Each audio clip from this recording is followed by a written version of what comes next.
Olá, meus queridos, sejam bem-vindos diretamente de Dois Córregos, interior de São Paulo. Peço licença para falar com você. E hoje eu quero falar um pouco da minha área de formação, que é filosofia. E eu quero falar de Platão. O filósofo Platão, em um dos seus diálogos, Fedro, ele disse que a linguagem é um fármakon. Fármakon é uma palavra grega que, em português, ela possui 3 sentidos. Ela pode ser remédio, veneno ou cosmético. Remédio, veneno ou cosmético. Dependendo do modo como esta palavra é empregada. A linguagem ela tem a função de remédio quando, através das palavras, nas suas mais diversas configurações, é capaz de auxiliar, esclarecer, confortar, ensinar e produzir relações saudáveis de solidariedade, de compreensão, de sinceridade. Quando tudo isso se estabelece através da palavra, o fármakon, portanto, ele está no sentido de remédio. É aquela palavra que edifica. É aquele momento em que a gente chega diante de uma determinada situação de discórdia e a gente consegue fazer a ponte entre as duas pessoas discordantes. Neste momento, nós conseguimos ser remédio. Outras pessoas, porém, chegariam numa situação onde há duas pessoas discordantes e elas conseguiriam colocar ainda mais confusão, ainda mais discórdia, ainda mais desentendimento. Fica evidente que estas pessoas estariam, portanto, ali exercendo o papel de veneno naquela situação. Para Platão, no processo comunicativo, o sujeito reconhece a sua ignorância e aprende com os outros.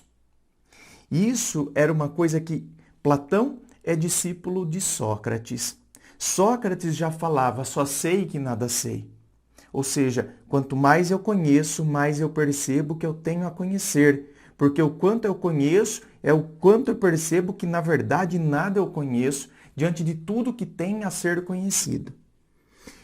Então, Sócrates, ele tinha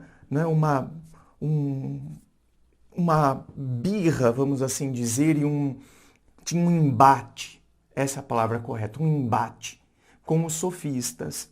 Porque os sofistas se consideravam os grandes mestres.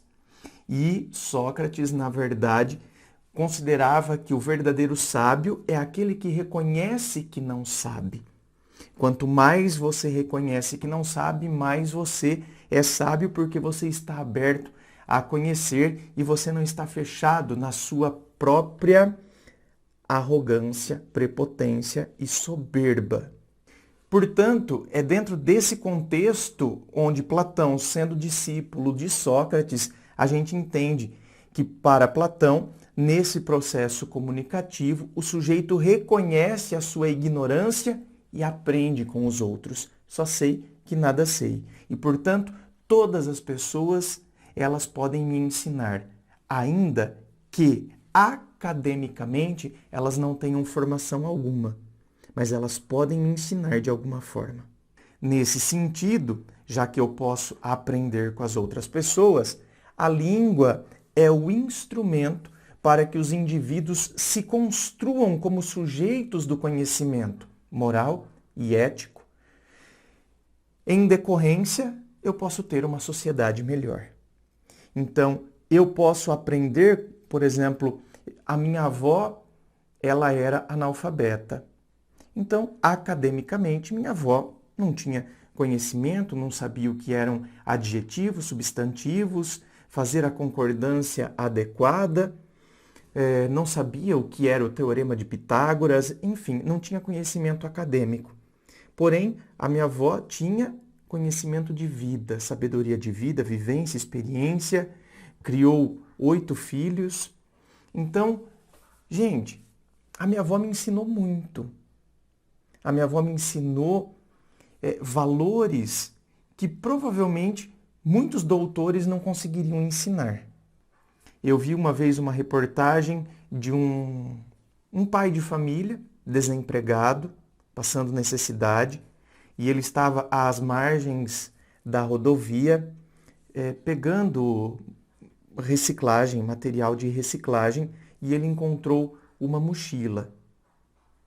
E nesta mochila, uma sacola, uma mochila, tinha 60 mil reais.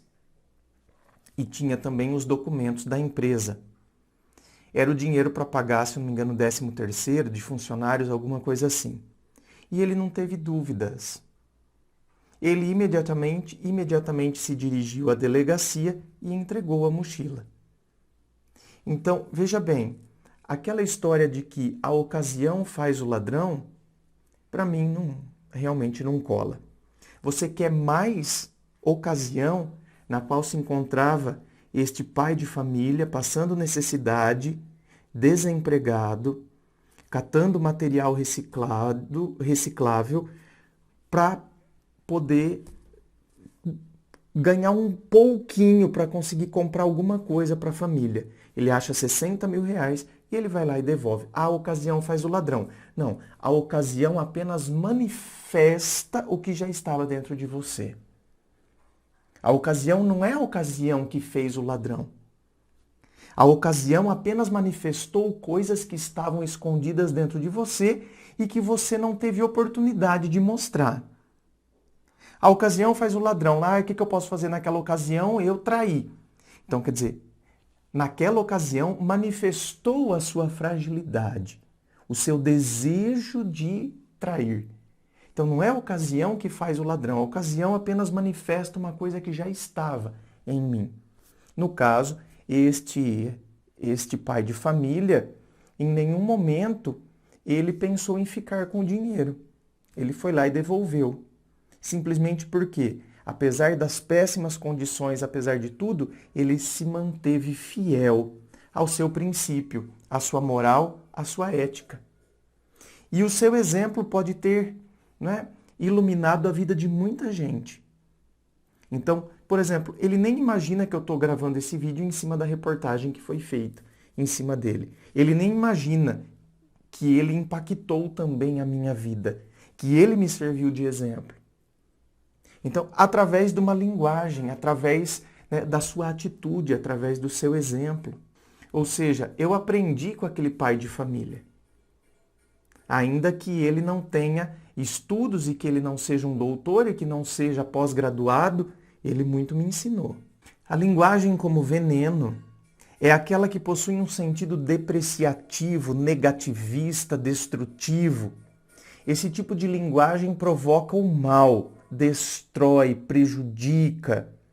Por exemplo, fofocas, murmurações, calúnias, boatos, mentiras, palavrões têm um poder de destruição incrível e geralmente não contribuem em nada para a evolução dos indivíduos.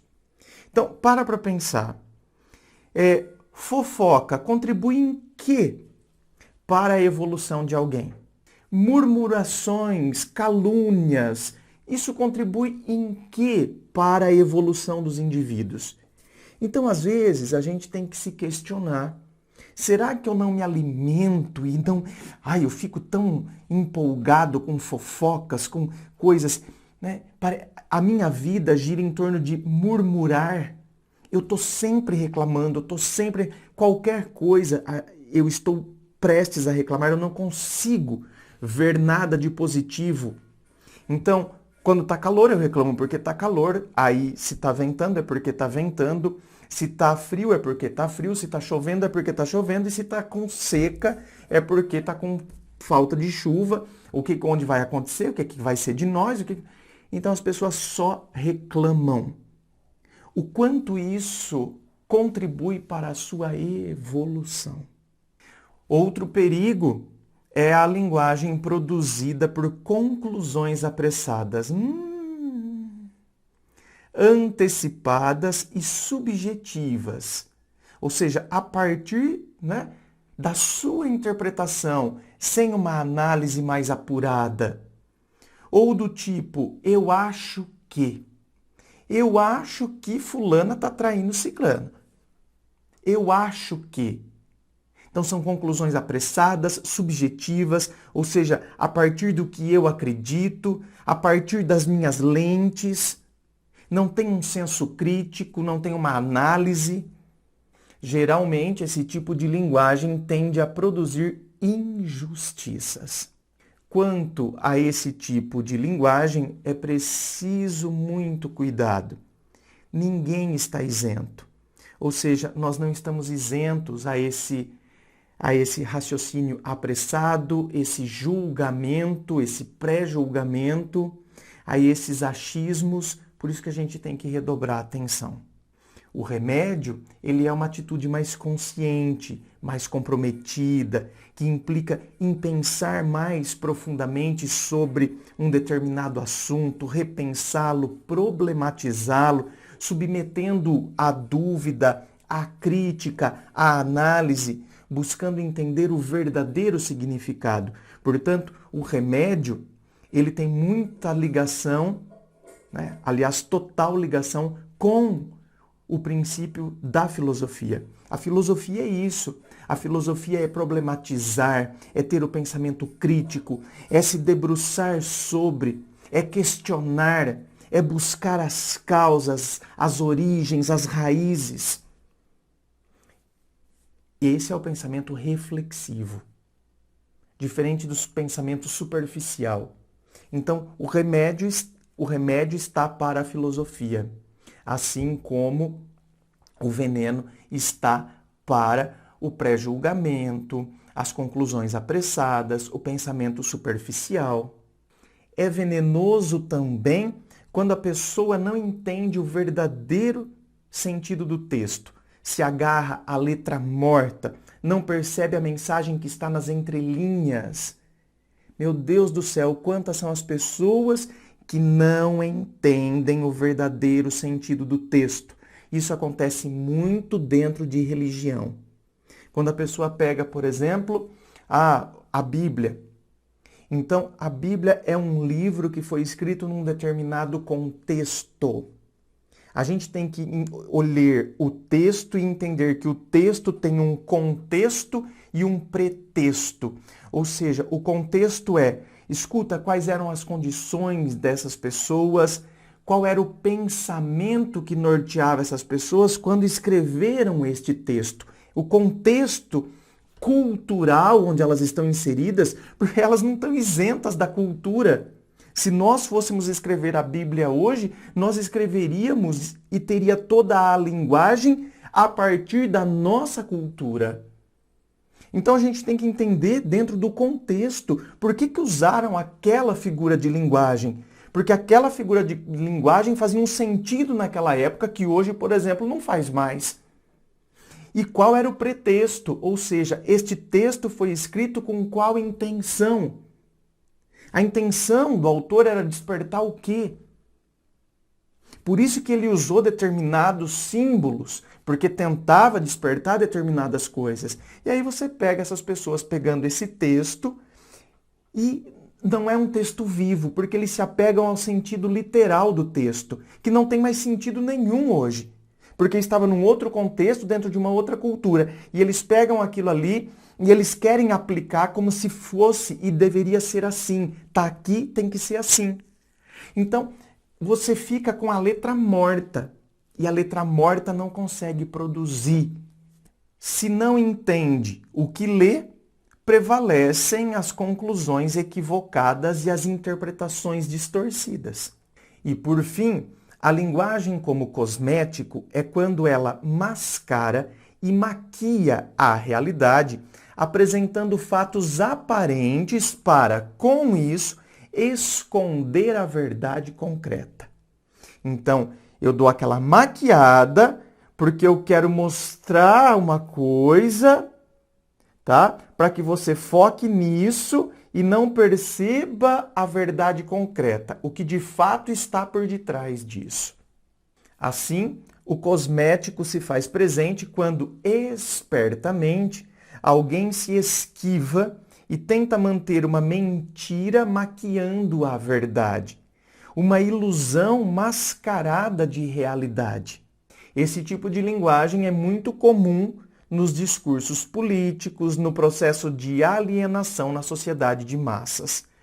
Ou seja, os discursos políticos a gente já sabe até decor e salteado, né? O que eles vão usar, o que eles vão fazer, o que eles vão falar. Então, você vê... Quer dizer, a gente está vendo o que eles estão fazendo, falando, a maneira como estão agindo. Abraça a criança, dá beijinho aqui, dá beijinho ali. É tudo um show e, no entanto, a cada 4 anos a gente revitaliza esse show e acredita naquilo. Portanto, meus queridos, é importante refletirmos sobre qual modelo de linguagem adotamos. Temos o poder e a capacidade de, no ato comunicativo, escolher a direção para a qual queremos direcionar as nossas ações.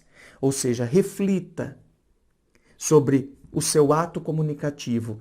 O seu ato comunicativo, ele tem caminhado para o remédio, ele tem caminhado para o veneno, ou ele tem caminhado para o cosmético. É muito importante que a gente reflita sobre isso para que a gente possa perceber quais são os efeitos da palavra que a gente pronuncia. Porque às vezes a gente não tem noção do quanto a nossa palavra pode fazer com que uma pessoa se edifique ou esta pessoa se sinta destruída. Portanto, repensemos e pensemos na maneira como a gente tem falado. Inscreva-se, fico aguardando a sua inscrição. Se você curtiu, dá o seu joinha. Aqui na descrição do vídeo tem todas as informações. Muito obrigado, beijo no coração e, é claro, um forte abraço.